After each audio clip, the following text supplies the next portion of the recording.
তাহলে চলো ভাই, হাটে যাই। দুটো খাসি কিনে আজই ওর আকিকা করে নামটা পাকাপোক্ত করে রাখি, কেমন? আকিকা? এতদিন পর আবার আকিকা করতে হবে কেন? শোনো ভাইজান, আকিকা একটি মুস্তাহাব আমল।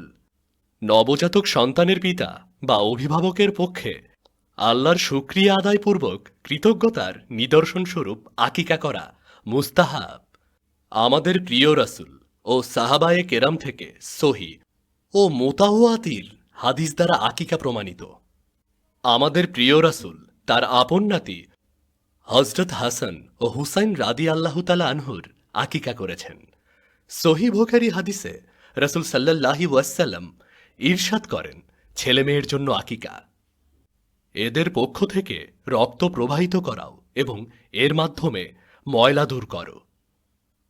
কিন্তু আমি তো শুনেছি আকিকা জন্মের 7 দিনের মাথায় করতে হয়। হুম, তা ঠিক, কিন্তু সেই সময় করতে না পারলে জীবনের যে কোনো সময় আকিকা করা যায়। আমাদের নবী করিম উনার নবুয়ত প্রাপ্তির পর উনার আকিকা করেছিলেন। তাছাড়া সুনানে আবু দাউদের 2-392 নং হাদিসে রাসূল করিম সাল্লাল্লাহু ওয়াসাল্লাম ইরশাদ করেছেন, প্রত্যেক শিশু তার আকিকার বিনিময়ে বন্ধক স্বরূপ। কাজেই সপ্তম দিনে তার পক্ষ থেকে জবাই করবে এবং তারা মাথা মুন্ডন করে নাম রাখবে। সপ্তম দিনে না পারলে পরে যখনই করবে সপ্তম দিনের হিসাব করাই উত্তম।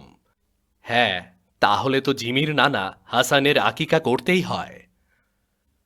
কার আকিকা হবে আব্বা? হাসান বিন রহমানের। হাসান বিন রহমান? এটা আবার কে? কেন বাবা, তুমি? তোমার নাম আজ থেকে প্রিন্স জিমি থেকে পরিবর্তন করে হাসান বিন রহমান রাখা হলো, যাতে আর কেউ তোমাকে বলতে না পারে এটা কুকুরের নাম। কি বলো তালহা? আমাকে লজ্জা দেবেন না চাচা, আমি আসলে ওভাবে কথাটা বলিনি তখন। আরে বাবা, তুমি বলেছ বলেই তো আমার মনে হলো আমার ভাইজানের সন্তানের নাম এমন হতেই পারে না। ধন্যবাদ তালহা, তোমার জন্য আমি আজ সুন্দর একটা নাম পেলাম। তাহলে আর কি, চলো এবার হাসানের আকিকার আয়োজন শুরু করি। হ্যাঁ হ্যাঁ, চলুন ভাইজান, চলুন।